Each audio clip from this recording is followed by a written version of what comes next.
Welcome to the Martin Bailey Photography Podcast.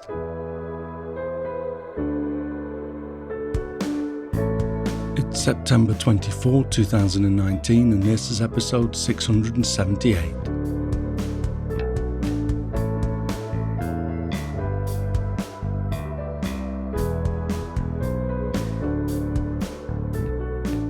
Occasionally, I'm driven to talk about a topic that is not necessarily photography specific, but certainly comes into play in business. And today is one of those days. I'm seeing this more and more over the last 10 years or so, and frankly, I'm getting tired of people using silence as the new no. Since I came to Japan in 1991, many times I've heard people use a tongue-in-cheek statement about the Japanese not being able to say no. Indeed, in my previous IT-related job, I recall a number of times when I'd ask someone to do a job or provide a service that they felt was not possible, and the reply was rarely no. They'd say, for example, it would be difficult to do.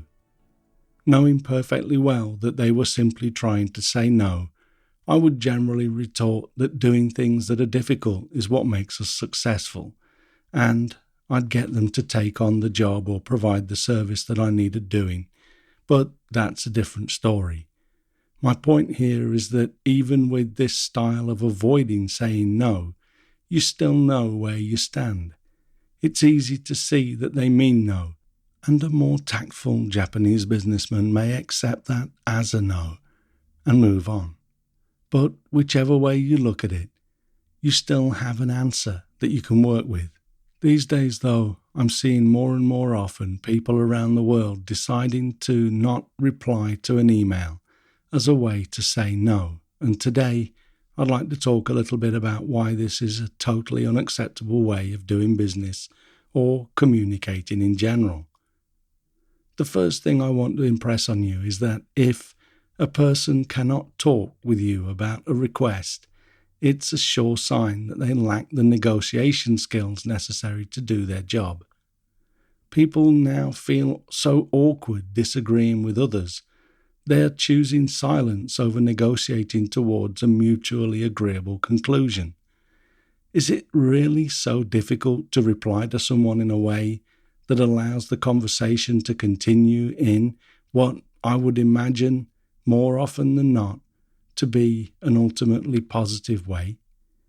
Even if you ultimately refuse, at least you know where you stand, and that is a positive. Just cutting off the communication completely is highly damaging to a business relationship. It's so damaging that I almost have to think that sometimes the person I'm dealing with is willing to completely sacrifice our business relationship rather than professionally overcoming the awkwardness or anxiety that they feel towards saying no. This is even when there's a contract between our two companies that prevents them from simply cutting off the relationship, but still, their inability to say no is so paralyzing that it overrides the logical outcome that will ultimately happen. For example, at some point, we are probably going to be forced to talk to someone else in that company to get a result. And when that happens, it often shows the initial person that used silence as a no in a less than favourable light. Still, this happens, and I want to raise the alarm. Now, of course, in some cases, our own behaviour might be at least part of the cause of the silence. I do tend to be a bit outspoken in person, but in email, when I have more time to think through my communication, I don't believe that my communication is threatening or aggressive.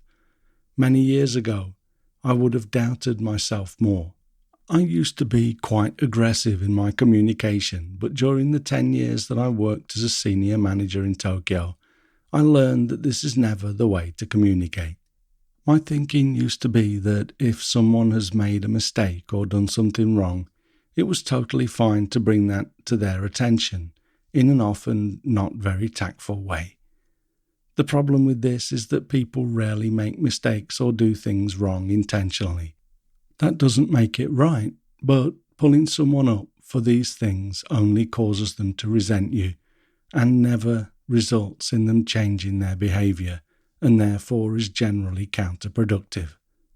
People can and do change, but it takes a whole different level of coaching that is not possible with a few email messages. I have actually also wondered if this is perhaps related to a tendency for people to avoid the possibility of rejection or conflict.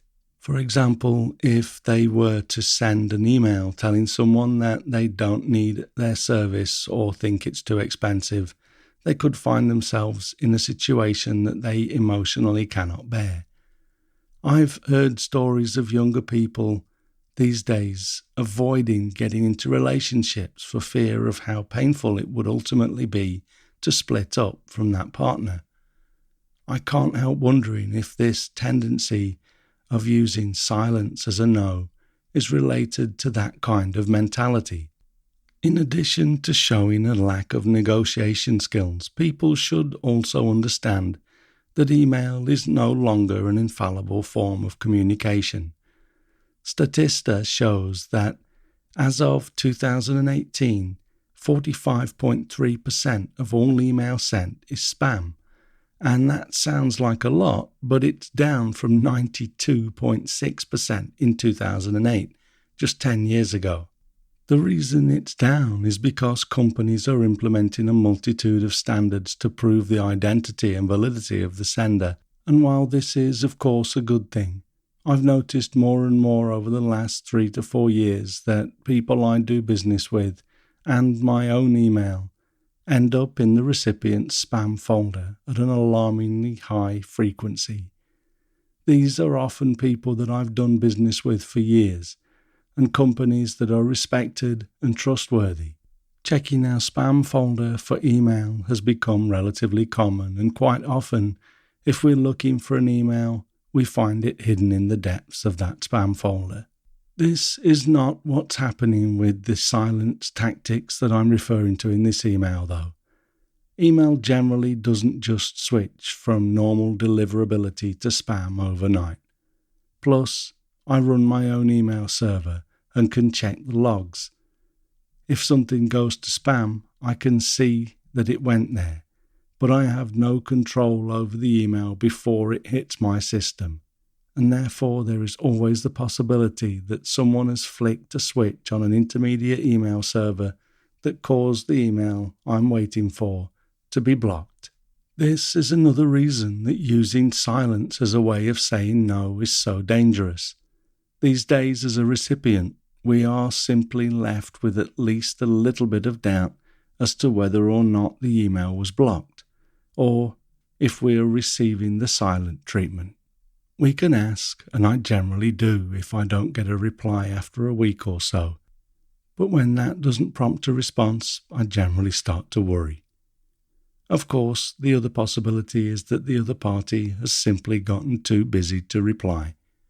I have always tried to at least send a reply telling the person that sent an email, telling them that I received it and that I will reply fully as soon as possible, also giving a time frame when possible.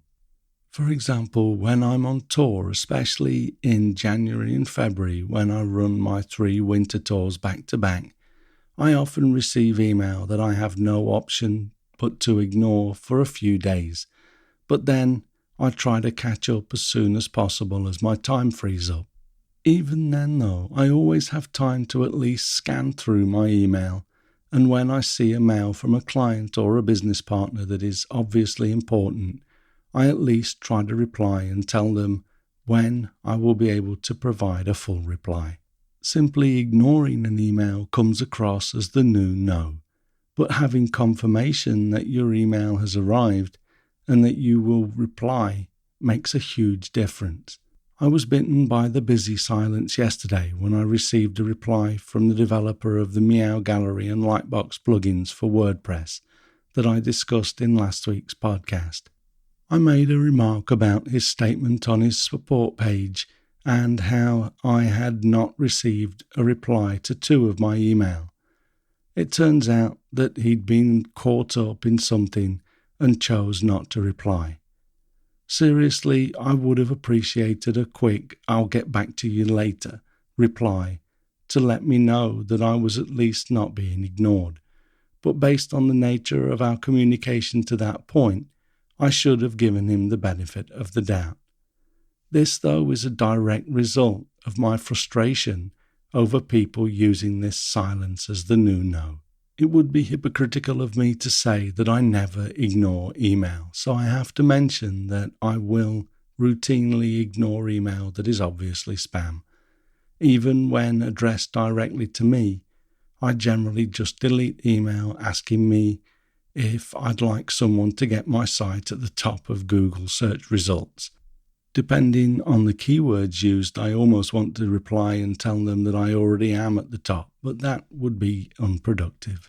I also routinely ignore messages from people offering Photoshop clipping services. This is one of the most common forms of spam these days, and I simply do not need these services. I'm probably one of the few people that actually does reply to all requests for work. Every few days I get an email from someone in India, Iran, Nepal, or a multitude of other beautiful countries, from a young man or woman requesting that I hire them. I'm not hiring, and the paperwork required to hire them would probably be prohibitive, but I always reply and thank them for their interest, and I honestly keep these emails aside in case I ever do need to hire someone from one of these countries. Regardless of where the people are from, if they take the time to email me with such a request, I feel that it's only right to reply. I'm not saying that we should reply to every email we receive, though. It's easy to tell the spam from the real communication, but in a business environment, in my humble opinion, it's never okay to simply use silence as a form of no. Like I say, this shows a lack of negotiation skills. If you're not equipped with the skills to perform your job, I would recommend that you talk to your boss about getting some training. You are damaging your own and your company's reputations by simply stopping the communication. Also, if you are a business coach that is telling people that it's better to just fall silent instead of entering into difficult negotiations, please stop. You'll probably make more money teaching people negotiation skills anyway, unless, of course, you have none yourself, in which case a change of job might be the solution. If you are the owner of your own company and also find yourself using these techniques, know that you're not doing yourself any favors. If you feel that the person you are communicating with has absolutely zero value to your organization, then ignoring them is, of course, easier than getting into a conversation about that. But we don't succeed by taking the easy way out. We succeed by respecting people and earning their respect back. Without respect, we cannot move forward in any field. I, for one, lose respect for people that use this communication tactic, and I really hope that this trend gets nipped in the bud sooner rather than later. Thanks very much for listening today. If you enjoy this podcast, please share a link with your friends. Subscribe in iTunes or your favorite podcast program to ensure uninterrupted delivery.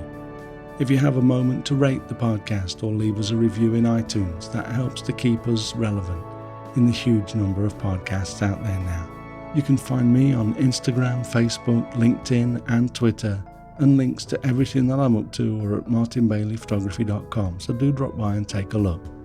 I'll be back next week with another episode, but in the meantime, you take care and have a great week, whatever you're doing. Bye-bye.